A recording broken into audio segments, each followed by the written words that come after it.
Rakesh, and today I am with you with the new chapter that is dual nature of light and radiation। तो बच्चों जो light है उसका dual character exhibit करता है। क्यों करता है ड्यूल करैक्टर एग्जिबिट? क्योंकि लाइट कुछ एक्सपेरिमेंट की एक्सप्लेनेशन मांगती है वेव नेचर से और कुछ एक्सपेरिमेंट की एक्सप्लेनेशन मांगती है पार्टिकल नेचर से।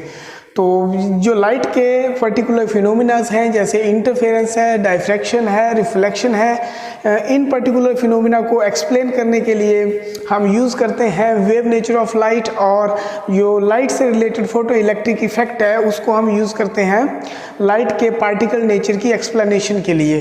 तो बच्चों बहुत इंटरेस्टिंग चैप्टर है ये और बहुत इंटरेस्टिंग लेक्चर होने वाला है ये, तो अंत तक इसके साथ बने रहिए, इसको देखिए। तो let us start from one of the most prominent experiment of photo electric effect. तो बच्चों फोटो इलेक्ट्रिक इफेक्ट समझने से पहले हम स्टार्ट करेंगे वर्क फंक्शन को समझना। What do you mean by work function? तो बच्चों वर्क फंक्शन क्या होता है? हमें पता है कि मेटल के अंदर जो इलेक्ट्रॉन है बच्चों वो फ्री स्टेट में होते हैं, राइट? तो वो कहीं भी घूम सकते हैं। तो क्वेश्चन उठता है कि यदि वो कहीं भी घूम सकते हैं तो मेटल के सरफेस से बाहर क्यों नहीं आ सकते? ठीक है ना, यदि बॉन्ड स्टेट में नहीं है, ऑलमोस्ट मेटल के अंदर इलेक्ट्रॉन फ्री है, तो इलेक्ट्रॉन बाहर क्यों नहीं आ सकते? तो इसका क्वेश्चन बेटे इसके आंसर में छुपा है। ठीक है, क्यों नहीं आ सकते बाहर? क्योंकि यदि मान लो इलेक्ट्रॉन मेटल के सरफेस से अपने आप बाहर आ जाएंगे तो मेटल के सरफेस के ऊपर कौन सा चार्ज आ जाएगा? पॉजिटिव चार्ज आ जाएगा, और इतनी एनर्जी होगी वो जो इलेक्ट्रॉन बाहर गया वो खुद ही क्या होगा बेटे? वापिस अंदर आ जाएगा। तो इसका मतलब क्या हुआ?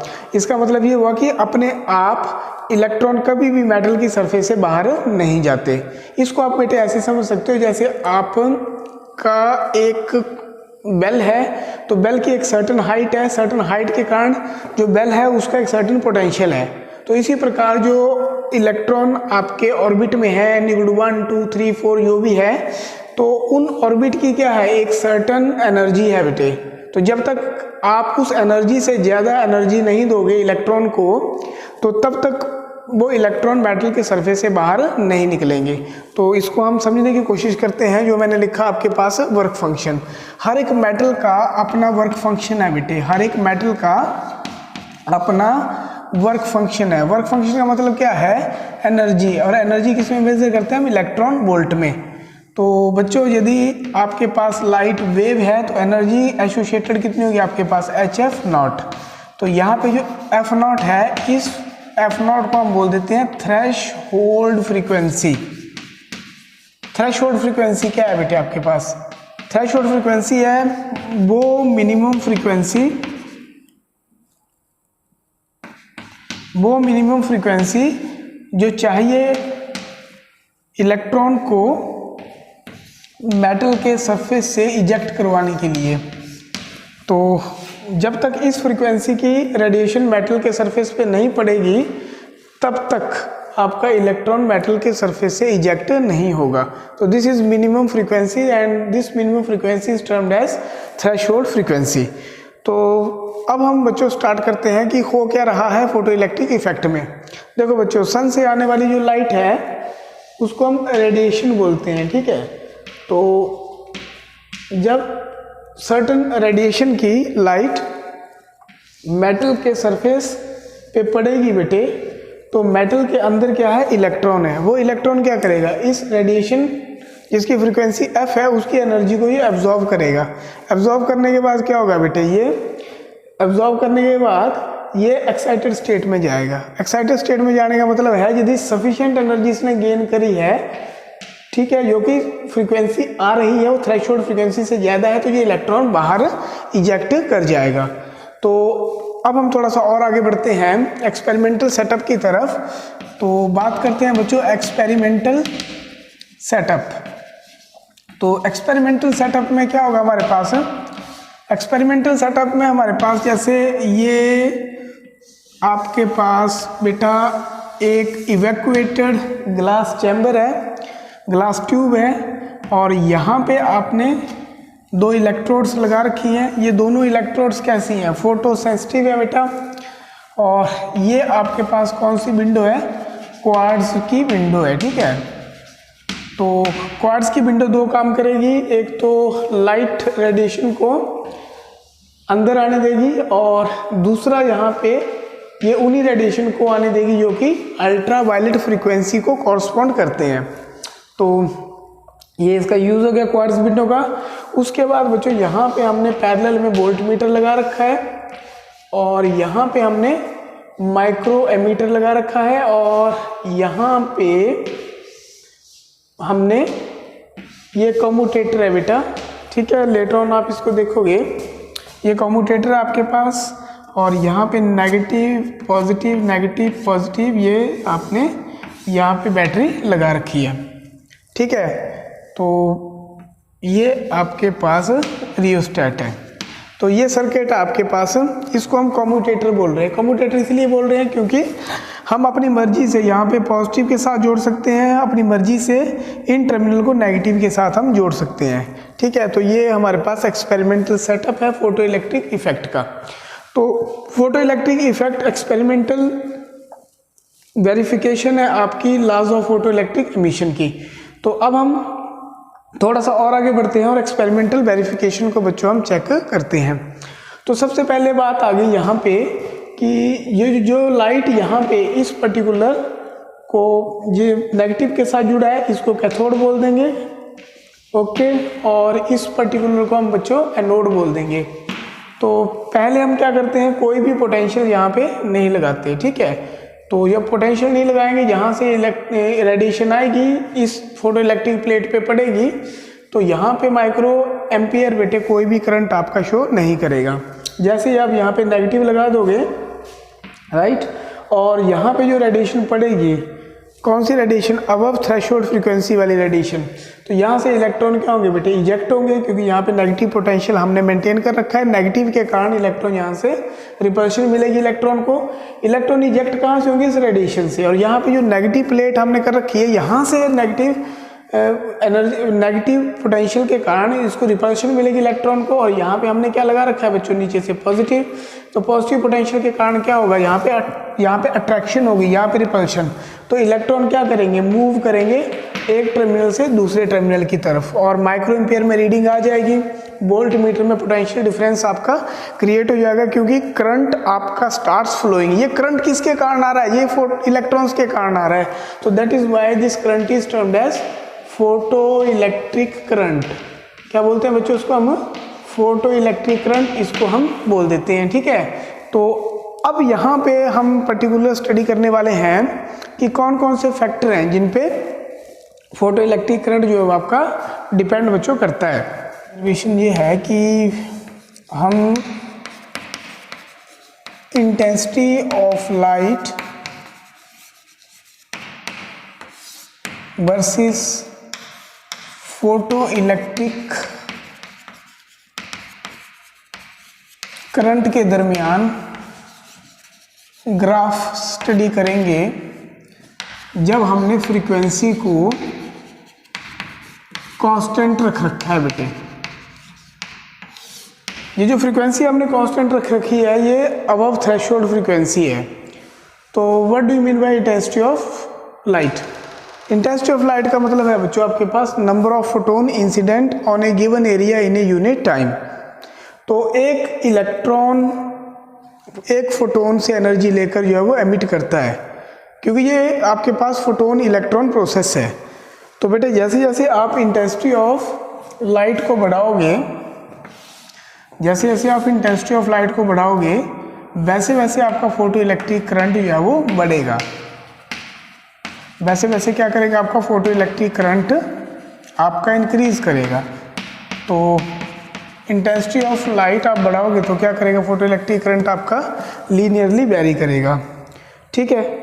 तो एज यू इंक्रीज दी, यहाँ पे हम चेक कर लेंगे बच्चों, ये क्वार्ट्ज विंडो है और ये आपके पास एक प्लेट, ये दूसरी प्लेट है। तो जैसे जैसे आप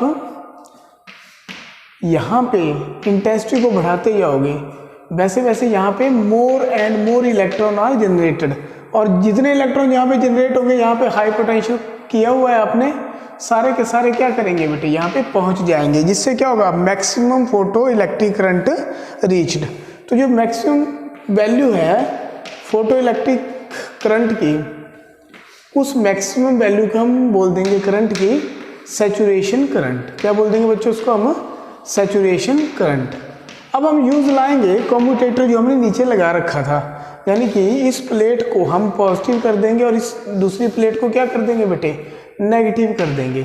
तो जब हम यहाँ पे नेगेटिव कर देंगे तो यहाँ पे रेडिएशन तो पड़ रही है, इलेक्ट्रॉन तो एमिट हो रहा है, इलेक्ट्रॉन एमिट हो रहा है, और यहाँ पे जो नेगेटिव पोटेंशियल है उस इलेक्ट्रॉन की काइनेटिक एनर्जी को क्या कर रहा है, वो रिपेल कर रहा है बेटे, क्योंकि यहाँ पे क्या है, नेगेटिव पोटेंशियल है। तो जैसे जैसे आप इस नेगेटिव पोटेंशियल को बढ़ाते जाओगे वैसे वैसे ये जो इलेक्ट्रॉन आ रहा है इसकी काइनेटिक एनर्जी कम होती जाएगी। जब इसकी काइनेटिक एनर्जी कम होती जाएगी तो नेगेटिव पोटेंशियल की एक ऐसी वैल्यू आएगी जिस वैल्यू पे बेटे ये जो इलेक्ट्रॉन का मोशन है ये सीज कर जाएगा।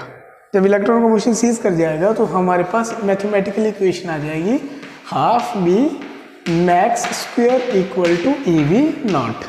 तो बच्चों जो EV0 है आपके पास, B0 जो आपके पास है, इस B0 को हम बोलेंगे स्टॉपिंग पोटेंशियल। क्या बोलेंगे बच्चों इसको हम, स्टॉपिंग पोटेंशियल। तो सेकंड हमारे पास ग्राफ है, ये वाला ग्राफ हम जो स्टडी करवा रहे हैं बच्चों आपको, इस पर्टिकुलर ग्राफ में यहाँ पे इंटेंसिटी I3 है, यहाँ पे I2 है, यहाँ पे I1 है, और यहाँ पे बेटे आपके पास फोटो इलेक्ट्रिक क्या है बच्चों, करंट। इस एक्सिस के अलॉन्ग आपने फोटो इलेक्ट्रिक करंट ड्रॉ किया है, और यहाँ पे B01 नेगेटिव पोटेंशियल और यहाँ पे पॉजिटिव पोटेंशियल है बच्चों। तो I3 ज़्यादा है I2 से और I2 ज़्यादा है I1 पे, लेकिन यहाँ पे जो फ्रीक्वेंसी है बच्चों वो क्या है, कांस्टेंट है। यदि फ्रीक्वेंसी कांस्टेंट है तो इसका मतलब ये हुआ कि जो काइनेटिक एनर्जी है वो किसके प्रोपोर्शनल है, EV0 के। तो फ्रीक्वेंसी काइनेटिक एनर्जी के लिए रिस्पॉन्सिबल है बेटे। यदि फ्रीक्वेंसी कांस्टेंट है तो स्टॉपिंग पोटेंशियल इन तीनों इंटेंसिटीज की वैल्यू पे जो स्टॉपिंग पोटेंशियल कैसा रहना चाहिए, कांस्टेंट रहना चाहिए। ठीक है, तो ये आपके पास वेरिएशन है फोटो इलेक्ट्रिक करंट की फ्रीक्वेंसी के साथ। इसको मैं थोड़ा सा दोबारा फिर बताता हूँ बेटे। देखो यहाँ पे आपने I1 लिया, I1 मतलब इंटेंसिटी आपने बढ़ा दी जितनी बढ़ सकती थी। ठीक है, तो अब आपने नेगेटिव पोटेंशियल लगाया तो उन इलेक्ट्रॉन को रोकने के लिए स्टॉपिंग पोटेंशियल कितना लगेगा, नेगेटिव पोटेंशियल जिसको मैं बोल रहा हूँ, रिटार्डिंग पोटेंशियल जिसको बोल रहा हूँ, दैट इज B01। अब ये I2 है आपके पास तो कितना लगा आपके पास, फिर नेगेटिव उतना ही लगा आपके पास। ठीक है, I3 हालांकि करंट आपका फोटो इलेक्ट्रिक करंट इंटेंसिटी पे डिपेंड कर रहा है। जैसे जैसे इंटेंसिटी बढ़ा रहे हो तो ठीक है फिर, क्योंकि वहाँ पे क्या हो रहा है, नंबर ऑफ फोटो इलेक्ट्रॉन्स ज़्यादा मीट हो जा रहे हैं। ठीक है, इंटेंसिटी बढ़ाने का मतलब क्या, फोटोन ज़्यादा गिर रहे हैं और इलेक्ट्रॉन ज़्यादा मीट हो रहे हैं। तो ये आपके पास सेकंड ग्राफ है। उसके बाद बेटे हम थर्ड ग्राफ स्टडी करने की कोशिश करेंगे। तो थर्ड ग्राफ में आपके पास क्या है, अब आप फ्रीक्वेंसीज की अलग अलग वैल्यू लो बेटा। ठीक है, और इंटेंसिटी को आप कांस्टेंट रखो। तो पहले ये फ्रीक्वेंसी है F1, फिर उसके बाद बच्चे F2, फिर फ्रीक्वेंसी कितनी है आपके पास, यहाँ पे थोड़ा सा गैप है, F2, फिर कितनी है आपके पास F3, और अगेन आपके पास क्या है, फोटो इलेक्ट्रिक करंट। तो बेटे यहाँ पे फोटो इलेक्ट्रिक करंट है, यहाँ पे आपके पास क्या है, यहाँ पे आपके पास है पॉजिटिव पोटेंशियल, यहाँ पे आपके पास नेगेटिव पोटेंशियल। तो इंटेंसिटी सेम है, तो थोड़ी देर के बाद क्या हो जाएगा बेटे, सैचुरेशन करंट I आपका बन जाएगा। अब देखो बेटा F1 फ्रीक्वेंसी कम है तो इलेक्ट्रॉन को रोकने के लिए स्टॉपिंग पोटेंशियल कम लगेगा, नेगेटिव V01। F2 थोड़ी सी ज़्यादा है तो यहाँ पे B02, और F3 सबसे ज़्यादा है, यहाँ पे B03। तो इसका मतलब क्या हुआ कि मोर is the frequency, more is the stopping potential. जितनी फ्रीक्वेंसी आप यूज़ करोगे उतना ही आप स्टॉपिंग पोटेंशियल बेटे आपको बढ़ाना पड़ेगा। तो ये आपके पास क्या है, थर्ड ग्राफ है। तो इसके बाद हमारे पास इन ग्राफ का जो कॉम्बिनेशन है उसको हम लॉज की फॉर्म में हम डिपिक्ट कर सकते हैं, लॉज की फॉर्म में उसको हम समझ सकते हैं। तो first law of photo electric effect क्या आपके पास कि आपको मिनिमम फ्रीक्वेंसी चाहिए जिससे इलेक्ट्रॉन को आप मेटल के सरफेस से इजेक्ट करवा सको। उस पर्टिकुलर मिनिमम फ्रीक्वेंसी को थ्रेशोल्ड फ्रीक्वेंसी बोलेंगे और उससे नीचे वैल्यू होगी फ्रीक्वेंसी की तो इलेक्ट्रॉन इजेक्ट नहीं होगा। एक दूसरे नंबर पे आपके पास ये इंस्टेंटेनियस प्रोसेस है। इंस्टेंटेनियस प्रोसेस का मतलब है जैसे ही फोटोन गिरेगा वैसे ही इलेक्ट्रॉन मेटल के सरफेस से बाहर निकल आएगा। ये आपके पास दूसरा लॉ है। तीसरा लॉ है कि जो इंटेंसिटी है आपकी, ठीक है, वो directly proportional to photo electric current और independent of the stopping potential at a particular frequency. और चौथा लॉ आपके पास है higher the frequency higher is the need of stopping potential. तो बच्चों ये आपके पास फोटो इलेक्ट्रिक इफेक्ट है। इसके बाद हमारे पास जो इक्वेशन जुड़ी है that is Einstein photo electric equation.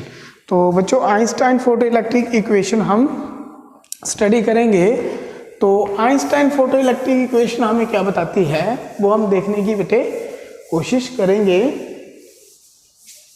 तो आइंस्टाइन फोटो इलेक्ट्रिक इक्वेशन आपकी बताती है वो हम देखने की कोशिश करेंगे।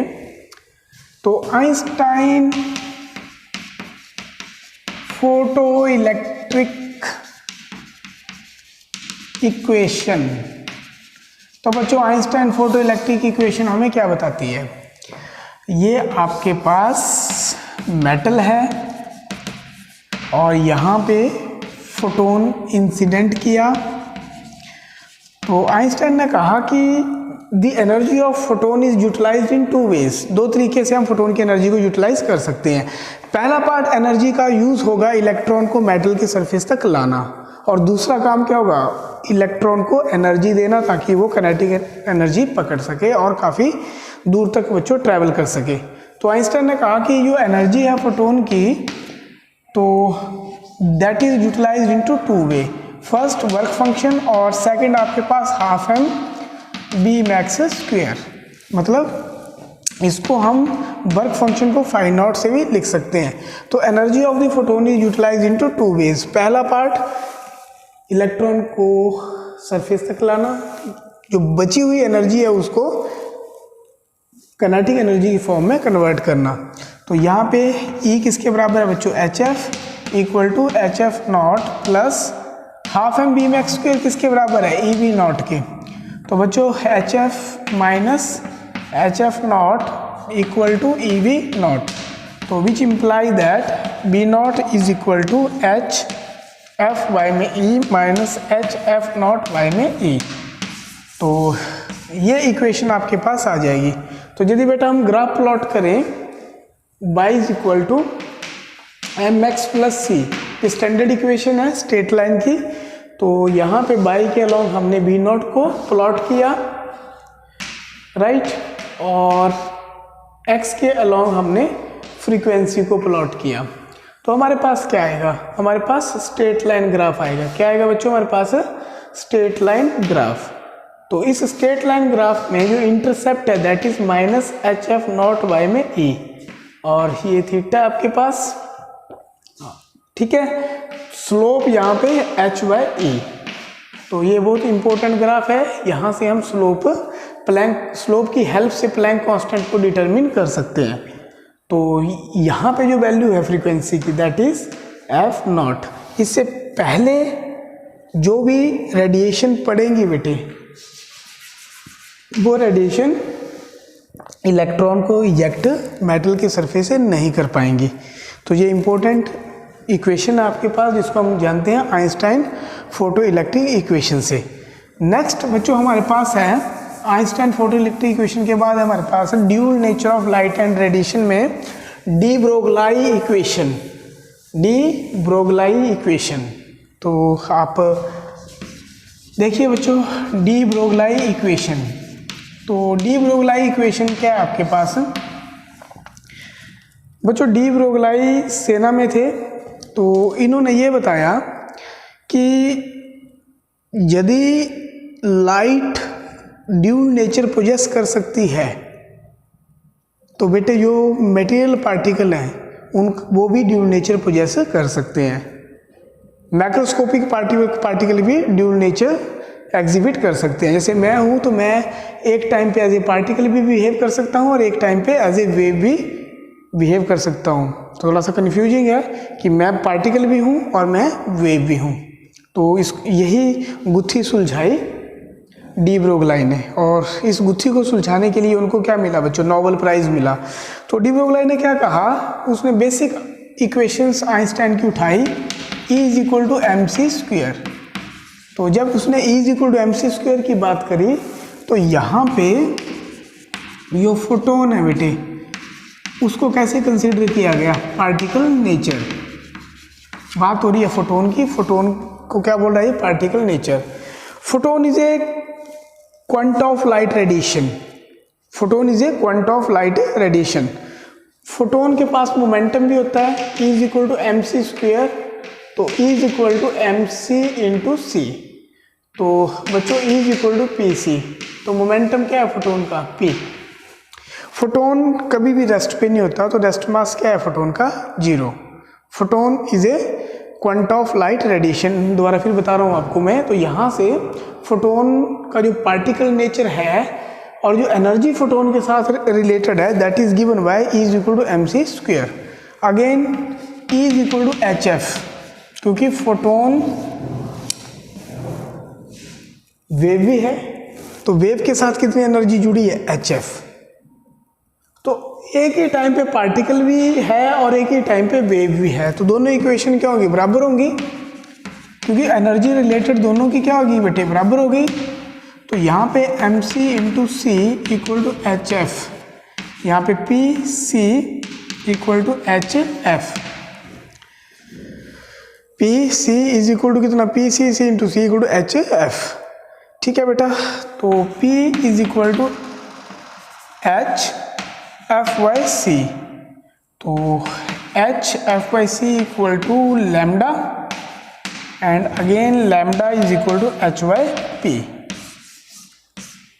तो डी ब्रोगली ने कहा कि नेचर जो है वो nature love symmetry.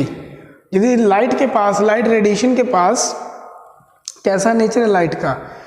Dual nature है, तो मैटर का भी कैसा होगा बेटे? ड्यूल नेचर होगा। तो यहाँ पे उसने कहा कि लैम्डा = h/p, कितना आपके पास? mv। तो ये आपका मटेरियल पार्टिकल के साथ आपकी डी ब्रोगली इक्वेशन आपकी बच्चों जुड़ गई। इसके साथ साथ बच्चों बात होगी इलेक्ट्रॉन की, कि इलेक्ट्रॉन के साथ कैसे वेव एसोसिएटेड है, राइट? बात कर रहा था मैं अपनी।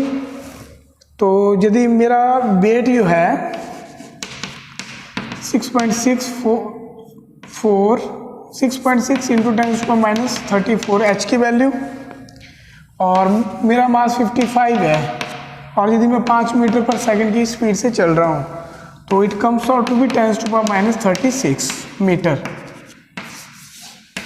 ये वेवलेंथ है जो मेरे साथ एसोसिएटेड है, यदि मैं 5 मीटर प्रति सेकंड से चल रहा हूँ तो ये तो प्रेडिक्टेबल नहीं है बेटे। इतनी कम वेवलेंथ को आप प्रेडिक्ट नहीं कर सकते। तो प्रेडिक्ट हम करना चाहेंगे इलेक्ट्रॉन की वेव को, जो कि एसोसिएटेड है इलेक्ट्रॉन के साथ, यदि इलेक्ट्रॉन मोशन में है तो बेटे kinetic energy is equal to p²/2m। और ये किनेटिक एनर्जी किसके कारण आई है? यदि हम इलेक्ट्रॉन को एक्सेलरेट करवाते हैं बी पोटेंशियल से, तो p = कितना हो गया आपके पास? √2m में। तो डी ब्रोगली इक्वेशन के हिसाब से लैम्डा = h/p। तो h/p कितना आपके पास? 2me। तो डियर स्टूडेंट्स, यहाँ पे आपके पास आ जाएगा लैम्डा = 12.27 एंगस्ट्रॉम डिवाइडेड बाय कितना आपके पास आ गया? b। b is the potential, क्योंकि यहाँ पे जो h2m एनर्जी कितनी आपके पास? ev। ठीक है, क्योंकि इलेक्ट्रॉन को हम एक्सेलरेट करवा रहे हैं बी पोटेंशियल से। तो h की वैल्यू पुट कर दो, mass of electron, charge of electron, तो एक रिलेशन एस्टेब्लिश हो जाएगा इलेक्ट्रॉन के साथ जो वेवलेंथ एसोसिएटेड है दैट इज 12.27 अंगस्टन बाय में रूट बी। तो बच्चों ये वेवलेंथ इलेक्ट्रॉन के साथ एसोसिएटेड है। तो इलेक्ट्रॉन का जो वेव करेक्टर है, ठीक है, वो एस्टेब्लिश किया डेविसन एंड जर्मर ने। तो नेक्स्ट लेक्चर में हम ये इफेक्ट करने की कोशिश करेंगे, एक्सपेरिमेंटल वेरिफिकेशन करने की कोशिश करेंगे कि डेविसन और जर्मर ने कैसे इलेक्ट्रॉन की वेव नेचर को एस्टेब्लिश किया। यदि बच्चों ये लेक्चर आपको अच्छा लगा है कमेंट जरूर करिए, लाइक करिए और मैक्सिमम चैनल को शेयर करिए। Thank you very much for watching.